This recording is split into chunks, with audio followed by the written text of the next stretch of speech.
Yeah, now stand and cheer for your Talking Basketball podcast. Welcome back to this episode. This is the second part of a double header. If you haven't heard the first, go back and listen to it. If you can't be bothered, that's all right. Just keep listening to this one, and hopefully you enjoy it. And don't forget, like and subscribe. I hate it when people say that. For the Right, I'll be able to hear now. But it's interesting hearing it from, well, you know, we've had it from a player perspective, we've had it from the chairman perspective now, like the financial impact of you know, not coming in. It's that and it looks like disappointment, we're getting the coach Dan's approaching. Big Dan coming in. Exciting. This will be Dan's second appearance on the podcast. Two-time microphone attendee. Yeah, and I'm gonna try and get this guy over here. Here we got Dan. Do you want his headphones? Yeah, you can use them up. Dan, how you doing, mate? How you doing? We're just setting them up. Dan, Happy New Year. How are you? You right? I'm good, thank you, sir. Happy New Year to you as well. Very good. Very good. Dan, we've heard about today from a player's perspective and how disappointing it can be to not have a game. We've heard it from a chairman about the financial side of impact of a team not turning up. What's it like from a coach? As a coach, it is annoying, just because we went through the process of, okay, can we slowly start to build the guys back up? Because a lot of people, as usual, over the Christmas, New Year period, they don't touch a basketball as much as they would have liked to. So we have to ramp things up on Thursday and yesterday in preparation for today. And there's a whole build-up. And then to not have the game is kind of like okay. There's the plus sides of we get an extra week of reps, practice to get a lot sharper, moving forward and whatnot. We still got the win, but I would have liked to have still played the game. Yeah. And like we were just saying, our understanding is like you're going to get what, 20-0? Yeah. And that could have an impact. Like we missed out on playoffs by 11 points. Like if we missed out on playoffs by 1 point, we're going to be looking back at this game going, hang on, this is impacting us here. Yeah. I like to try and play it maybe not optimistically, but look at both sides. That we could also say that this could have been a tough game.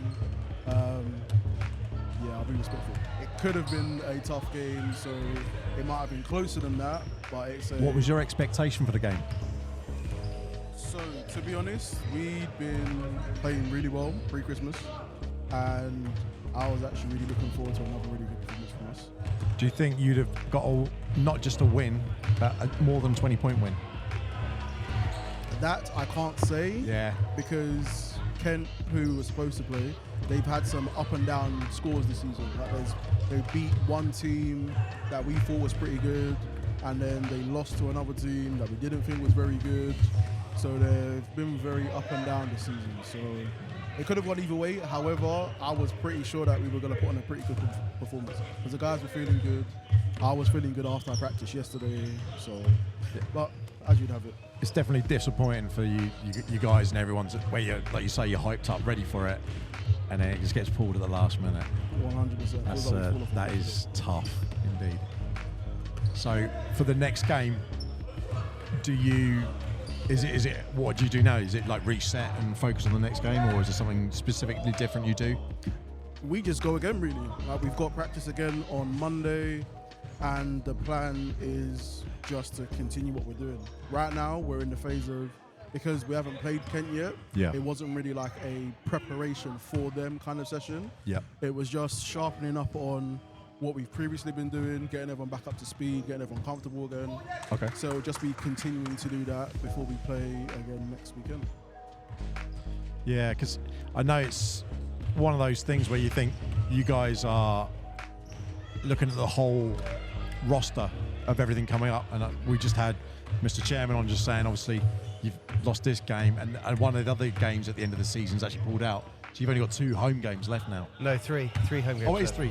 Yeah. I thought it was 2. What we're saying, there are 11 teams in the league at the start, which sounded great. We got 10 home games, plus we had the Kestrels games. Great. So 10 league games. Bognor pull out. Was it Brighton Cougars or something like that? They pull out. Okay, well, we got 8 games now. Kent, I think, will pull out the league. Maybe, let's see. But they pulled out of this game. But that's 7 league games you've got now. I think it's a little disappointing from a national league. I'd be shocked if BE aren't disappointed with that. It is a letdown, and I was talking to Mr. Chairman earlier on, and it is unfortunately one of the things of we have to be realistic and look at the level organisationally that we're working with. Like, you would like to believe that you wouldn't get these kind of situations happen at Division 1 or at Division 2, but because currently this Division 3 is still entry level, although our setup is nowhere near entry level, we just kind of have to keep ticking over until we can finally make that push into Division 2, and then we don't have, or we drastically minimise these kind of situations happening again. But how much, the team has improved from the beginning of the season, just coming into the Christmas break. Yes. A lot of that learning, I guess, has been in the game, on court, while they've been battling and pushing through those battles. So not actually having game time is quite a big learning hit, isn't it? 100%. I think the last game we played, yes, Canterbury Crusaders away, that was a game where, okay, so we're walking into a team who basically, they haven't lost a game. They've got one of the best under 19 kids in the country. He's like a 6'10" big. So the guys were really like, okay, so this is going to be a big one for us. It's basically a make or break. We really have to get after it. And that was the best basketball I've seen us play the whole season. Yeah. After the game, Captain Ollie Blake, who I had on earlier, he said he thinks that's the best basketball played in the last 18 months. So I was like, we were really rolling. Everyone was starting to click and really understand their roles a little bit more. And that was because we were in the fire, and it's either we could like roll over and get burned, or we could come out victorious. That sounds so corny. We could come out on top, and that's what we ended up doing. So like, the more opportunities we have like that, we're just going to be a lot better when playoffs come out. And you said when you were on the podcast with us before about new players coming through all the time. And Paul spotted one earlier, number 15. Lucas, we don't know his surname though. This is where I should be able to. No one knows his surname. I'm sure our amazing team manager, He Andy looks Rowlands, handy. knows it. Oh, yeah. He yeah, looks handy. Yeah, very much so. Well, he looks confident as well, and it looks like there's dynamic and chemistry between him and the other players already. Yes. The good thing with Lucas as well is that he's quite young. So we're hoping that things can go well for the second half of the season, and he might be around for a while. He plays university basketball with some of the guys as well, so that's a plus. And we're slowly just trying to bed him in because we feel like he can add in a different dimension to what we do as well. So it could be fun. And look, just looking out here, I keep switching off a little bit because it is just very cool to look. And I love this about basketball clubs. I'm looking out, it's getting a bit quieter now, but the word community is just what stands out for me. That's great to see, yeah? I absolutely love it. The fact that we had a game cancelled last minute, less than 24 hours before it, and we've still had like a really big, decent turnout of people coming to watch a kind of session, interact with the players, interact with other members of the community. We've got some of our junior players here. It's really nice for everyone to feel like, okay, yes, we are a basketball club, but we're also a community. We've got some of the older senior guys talking to some of our juniors about possible career progression and what they could do, like different workouts, how to take care of their bodies and whatnot. It's really nice that we're actually developing a proper basketball community here in Portsmouth. Yeah, exactly. And you can see that just by looking around. Wow, Simon Olney-Pekun's calling a travel on a 10-year-old. Crazy. He's not having any of that. I never knew he did his reffing course. That's He's good. like, no basket, Be travel. absolutely ruthless. Yeah, travel. Sorry, no. Oh dear. Teach them while they're young. Well, so who's up next? I don't have any fixtures in front of me. Who's up next? So I think. No. I'm talking away, Mark. So I know we got Brighton at home at the end of the month. Then Crawley Storm. Crawley in February, and then you got the Canterbury game back in March. But For Canterbury. who? So we are going away to Worthing on Saturday. Oh, that's tempting. That is. That's just down the road, Mark. Worthing. Yeah. I wonder if they've got a media desk. They got a media desk, Mark. Let's jump on that. Hang on, are you classing this as a media desk? Yes. This is Okay. the media area. You need a pass to get in this. You've just been fast and loose with that description, but that's for sure. It's better than a lot of people got. Yeah. Well, yeah. I mean, okay, so that should be a good game. So really, I mean, all eyes are on Crawley. I mean, look, we're being realistic now. We've got 2 losses. We're kind of being realistic with this, but all eyes are on Crawley. All eyes are on Canterbury, really, aren't they? Yep. And Crawley are fairly dominant. I mean, they haven't lost, and they got, what was it, 3 or 4 pretty strong players. You know, they're probably going to get at the top of the standings, right? We're expecting Crawley to get top spot. That's what you'd expect. However, I would also not be surprised if we were able to come in and shake things up a lot.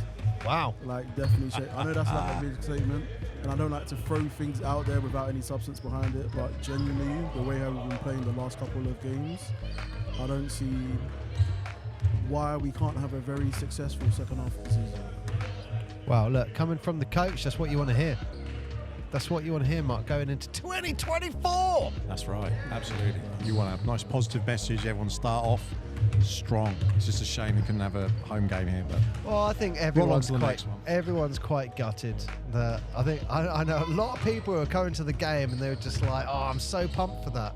It looks like the players look like quite up for it as well. Well, the good news was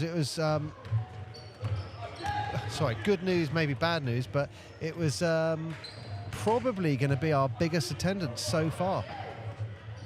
Based on sick ticket sales from what Mr. Chairman Rob Milner was saying. That really hurts because I think word of mouth is a really big thing on getting people to games, and all people need is to come to one game. Forget the actual basketball game itself, but the atmosphere, what you guys are doing here with the music, with the lights, with the player introduction, with the fan engagement, the whole lot. Everyone wants to come back. Everybody wants to come back. There was a game at the beginning of the season. I saw a couple just sat up top here, just outside the sports hall, and they were like, "Oh, so what's going on in there?" I said, "Oh, so there's a basketball game and whatnot." And I was like, "Did you guys come in to watch it, to come to sport?" And they were like, "No, not really." They heard some music downstairs. They came upstairs, and then they were like, "Actually, do you know what? I'm gonna try and follow this team because it looks exciting." Yeah. People just have to come to one game, and they'll put it in their diaries for the rest of the season. Yeah, and that's why we got those cards to try to let people know when all the fixtures are and stuff like that, who do just turn up. I also would go as far as to say, I think with the entertainment side, personally, I definitely feel I could make it better. But, the biggest challenge with it is that there are no real guidelines from BE. There is not, a lot of it will be, the referee will be like, well, I'm going to start the game now. I'm throwing the ball, so I need complete silence. Well, there's no rule to say you can have complete silence. And it was really interesting. I was at a game in Adelaide literally last week, and I had my kids with me, and the music was blaring. Tip-off went up, and the music's still going for the first play. And one of my boys turned around to me and said, "Dad, has the game started?" And I was like, "Yeah, it has started. This is what a normal basketball game's like." And he was like, "This is amazing." And he loved it because you had that someone, and I was going to trial it tonight and see how it went down with the referees. But every time a 3 went in, I was actually going bam, dan, na, na, na, na, and actually do what other teams are doing, not in the UK, and see what the reaction was. So, yeah, I definitely think if the leash was taken off, it would explode even more. Personally, that's my feeling. But it's just working with BE. But that's the great thing about it. We're at that forefront. And I'm saying, can we do this? You not get hit with a ball.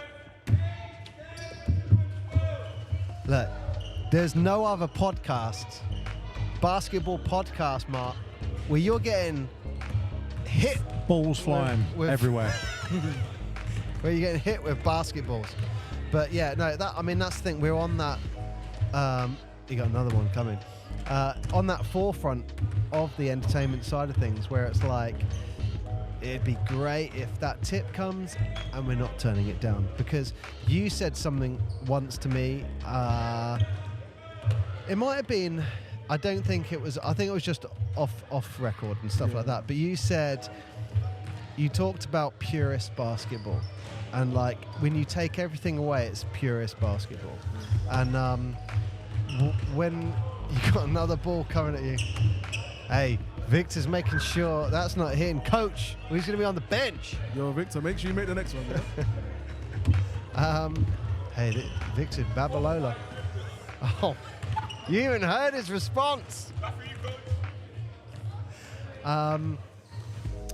Just personally, it'd be great when that music gets turned down for the jump ball. I always think of that word you say. We're now going into purist basketball, and personally, the entertaining side of me was like, shouldn't be turning down then. But we'll see where it goes. I think it really is a thing of playing it by ear, really getting through it this season, and just getting feedback from players, from people that come to the game, from the referees, and then just continue to evolve and adapt from that. Because I'm sure yourself and Mark will have loads of ideas moving forward. So just basically trying to fine-tune things as we move on. I think the experience can only get better. Yeah, definitely. And I think if there was some firm guidelines by BE, that would be definitely really helpful. But so Dan, look, Happy New Year, 2024. I would say almost got off to a bad start, but it looks like the turnouts just changed everything around. And you know what? 2024 has got off to a very community start. Definitely. Happy New Year to both of you guys as well. And although there wasn't a game, I'm happy with the amount of community engagement and interaction we've had today. Yeah, brilliant. All right, Dan. Well, what we want to do is get you back on the show at the end of the season, damn right. and just get your thoughts on everything and how it went. And sounds like a plan to me. Awesome. You guys let me know where I'm in. Brilliant. All right, thanks, Dan. If I take that now, Mark, I have noticed someone you keep getting emails from the show. Should we let him come and say hello? Can do. Wow, this is great, isn't it? This is great.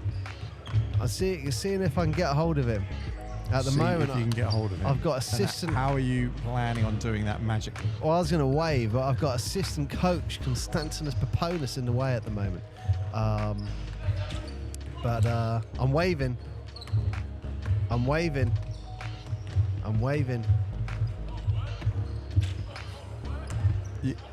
Yeah, it's an interesting look. Paul's just sat here waving. It's kind of like if you go somewhere and like your nan's in the crowd and they're waving at you and you're like, please don't do that. Can you stop doing it? But whoever Paul is trying to get over, I think I've got an idea. Trying to get Elliot. He's desperate to get him over. Where is he? He's one of the first people. I'm trying to get Elliot. Yeah.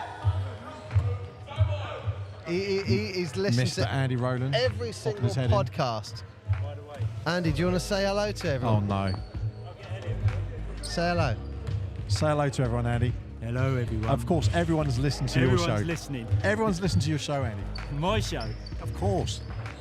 It was the Andy Rowland show. We were just there. The Andy Rowland show. You were just there, were you? We were just there, absolutely. When's this going out? Evening? I don't know. When's it going out, Mark? I don't know. Whenever we stop recording. Good evening, everybody, and welcome to the Talking Basketball Podcast That's with right. Andy Rollins, co-hosted by Paul and Mark. Wow. There you go. There's a soundbite. He gets one of them. That was good. Oh, I forgot we had all those noises. Yeah, it's easy to forget, isn't it? Wow. Look, you can hear the camaraderie. There's some good with scrimmaging the going on in the players and background. stuff. What's really nice for those, obviously, you're not here, you can't see, but the players are still here, playing with all the kids and everyone who's turned up, who, obviously, that hoping for a game that wasn't meant to be, but Look, he got up the players are straight still away. on here. That's what you want to see. You want to see some community spirit and team spirit, which is nice for everyone. Look, and he went, Paul's waving at you. He got straight up. So Elliot has been listening to all the shows, and he's probably he's been communicating quite regularly, definitely with me and tagging me and Yep. all the stuff. Has he He been has. doing that with you as well? Of course, and We can hear from a fan's perspective now. Elliot actually mocked us last time for using NBA Jam themes. Did he? Yeah, we used to sign off for NBA Jam. Isn't that right, Elliot? You're calling us out for using Elliot, NBA Jam prompts. Some great quotes there. Great quotes. Elliot, welcome to the Talking Basketball Podcast. Thank you for having me. We have heard from a player's perspective. We've heard from the chairman's perspective, the coach's perspective. Now let's hear from a fan's perspective. Kent Panthers haven't turned up today. How are you feeling? It's a letdown in one way, but I think what we've managed to put on this evening is a great consolation for the fact that we haven't got a National League game, but the kids, the players from the team, everyone getting together and showing what our community, what our club's about. Yeah, I think that's the key word that kind of keeps coming up is community, isn't it? I'm saying dying down a bit now, but we still got like 50 people here, haven't we? And I'm not sure how much of the noise you can hear, but it's there's lots going on. Oh, your boy's through. Oh, missed. That's a letdown. We'll slide over that one. No, I think it's been a great turnout.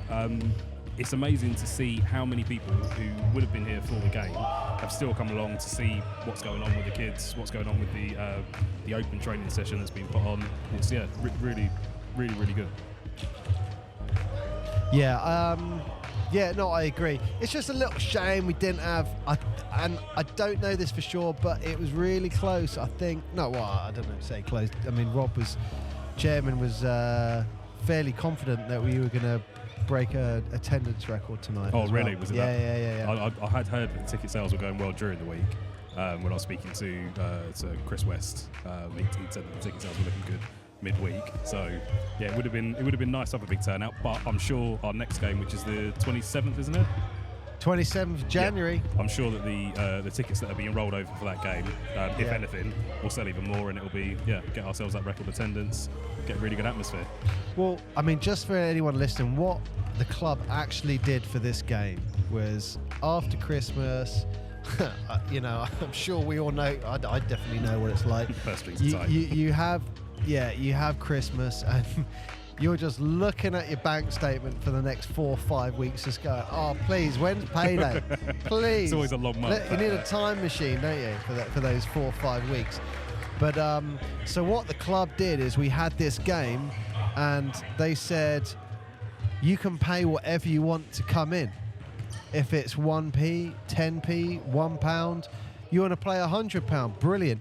But they're letting the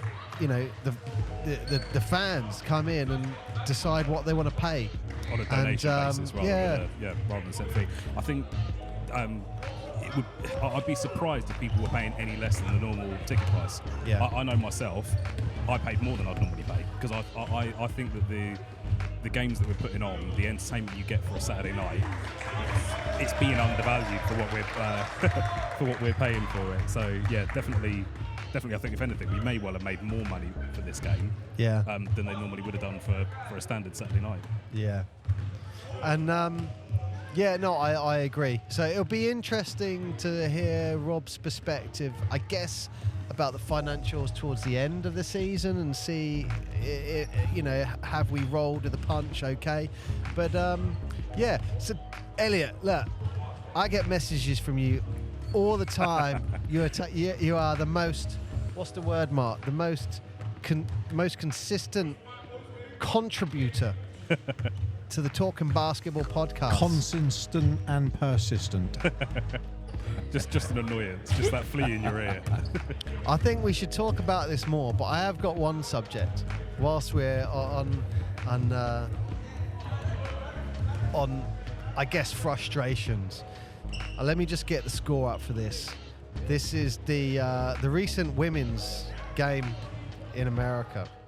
Oh, is this the universities game? Yeah, the Yes. university game. So this is Grambling State Tigers with 159 taking on the College of Biblical Studies 18. I saw clips of this online. It's embarrassing, isn't it? It's embarrassing, but I don't understand, because as I understand, Grambling are a Div 1 team, like an NCAA team, and the College of Biblical Studies are a Div 2 team. but it's not even in the standard Div 2. It's in the I don't know, a completely different league. I don't understand the benefit for either team to have been playing the game the way that they did. It's a real strange one. Well, I don't know if this is true, but my understanding was Grambling State Tigers, they didn't play their first team, it was some of their second and third team players. Okay, that makes so they sense. were going for it and really trying to break through into that first team. I don't know if that's BS or not, but I mean, they may have won, but they've lost in many ways as well, haven't they? Yeah, it's great. Yeah, I mean, Paul was saying yesterday when he was looking at it, whose fault is it for letting it get to that far? I mean, there's not sportsmanship, clearly, but the coaches should be like, come on, like ease up the gas a Or little just play it in a different 18 way. points, Yeah. Elliot. It's- 18. Well, they played you've full got to say, court like, until the fourth. I know, but I mean, still 18 points. Like, they've got to be a bit junk for that. I hate to say it, I've seen similar things in some of the junior National League games. Not quite to this extent, but where teams are playing their best setup, or their best lineup, for all four quarters, playing half-court press, full-court press for three or four of the quarters. And just, I don't know, it's... I guess in our league, having the points scored as part of the standings has that effect that the team are thinking, right, we could beat this team by 50 points, but if we beat them by 100 and we finish second in the league, it's going to push us that, all... Yeah, well, we saw what Very happened equal with the in-season tournament. Yes, yeah. Exact same thing, wasn't it? Yeah, As yeah, soon yeah. as it was like, you got to play, all the teams were just going out for that point Trying to get that point differential absolutely. up there as It best they did can. make it exciting.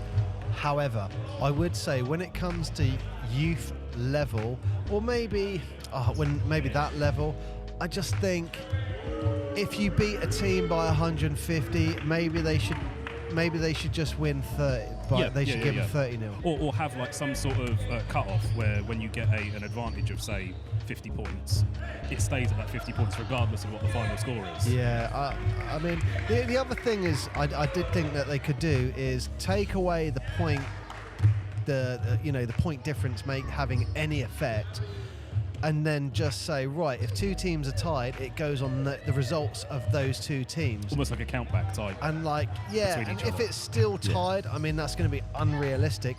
Then maybe go to points against or so. Oh, Yeah, no, points I don't know. conceded. You're then going but you can into also that do the thing points that against the still team encouraging, that isn't it? you are going head-to-head against as well. That's probably that's the best one, isn't it? That's what How I was going to you say. performed against the person that you're tied up with. Yeah, but if it's still tied, you then go to the next team down the league. So Yes, let's say it's first and second. Okay, and then what your results were against third. Yeah, that rather makes than sense.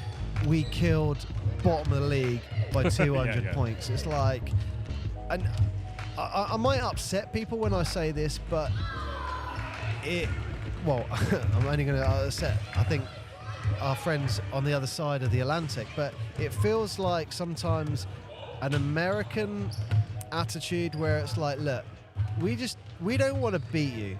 We want to beat you, then humiliate you, and then laugh at you whilst you're on the ground, and then celebrate about it. It's like you said the same thing about Solent Kestrels. Just like to point that out. But yeah, well, no, I mean, I remember going to doing a. I bet that was an under 12. Yeah.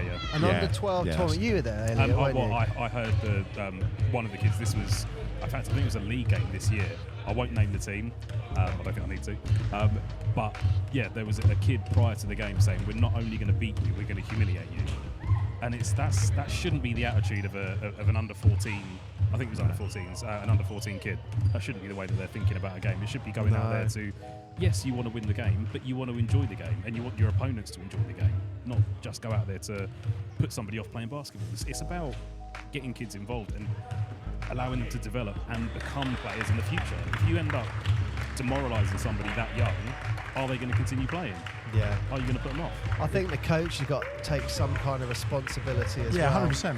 I mean, like, if you were the coach, it'd be like, guys, let's not play full court press. Just ease up. Yeah. Just ease up. Like, do they go, yeah, we scored by 140 points. Do they go home and say how amazing they are? It's like... I really don't think so. It's a lot of these things are, they won that game by however many hundred, but it's only going to matter when it comes to the end of the season, isn't it? When it comes to that points differential, that individual game, they didn't need to win by that. Yeah. So try something out. If there's something that you've been doing in training that's not been working or has been working particularly well that's different, try it out in the game. Something that you wouldn't necessarily do. I think the only way it will work is if the league isn't decided on points and stuff. Now you can probably hear the silence that has just happened. Everyone's come in to the centre of the court and given a couple of things away. Wow, player gave away a New York Knicks top. Where did that come from, Mark? What, Knicks top? That's a Knicks It's probably in the t-shirt he bin just gave somewhere, away. wasn't it? If it's a Knicks top. What are you talking about? It's the Knicks. One of the They biggest haven't won anything in- franchises ever. Yeah, they haven't won anything in like 44 Don't matter. years. They're the biggest franchise ever. Anyway, Elliot. That's a whole show. Elliot, thank you for all your contributions. Oh, thank you very much. We will Keep 'em continue to bring them up. I'll keep pestering you. Here we go. We're signing off, by the sounds of it, on this Portsmouth. Oh, it's someone's birthday. It is a birthday. Let's give them a round of applause for their birthday.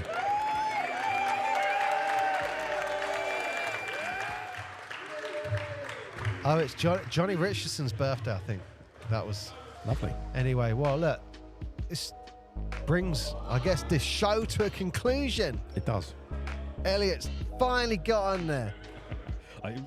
He's well happy about that. I've been waving at you going, come over here. Could you Sorry, see? I couldn't see you, mate. I was enthralled in the 2-on-2 tournament that was going on between the kids and the men's teams. Okay. Anyway, well, Elliot, appreciate you coming on, giving your fan perspective. Mark, anything else? Are we done? I'm done. I'm totally done. It was quite a unique show today. Something different, isn't it? Tonight, isn't it? A little bit of different flavour. Just talk trash about the Kent Panthers. Next week we'll be doing it in the toilet. Oh, okay. We're going to keep the moving the venue. Okay. We're not going to do it in the studio. We'll do somewhere different. Hey, I do enjoy doing podcasts sat on the sideline of a basketball court whilst you're watching a game. Yeah, that's very nice. It's a different dynamic. Especially I'd like to do that. Do I have to put background music on this week? Yeah. But we got the background music. No, background as well. Background as well. It's gonna be Right. fun Make in more the work mix. for me. Are we? Do I need to push buttons here? Yeah, one of them. How's that? Good. Well, thank you very much for listening to this show. You haven't gone back, go back and check out all our other episodes. We've got about 56 or 57 of them now, so they're racking up. And Paul, sitting at the court side, I'm signing off. What do you think of the badminton lines? Staring at it. No comment. No comment. Hey, there's a dog on the court. Dog, rip up those badminton lines. Who's that dog? Why is there a dog on the court?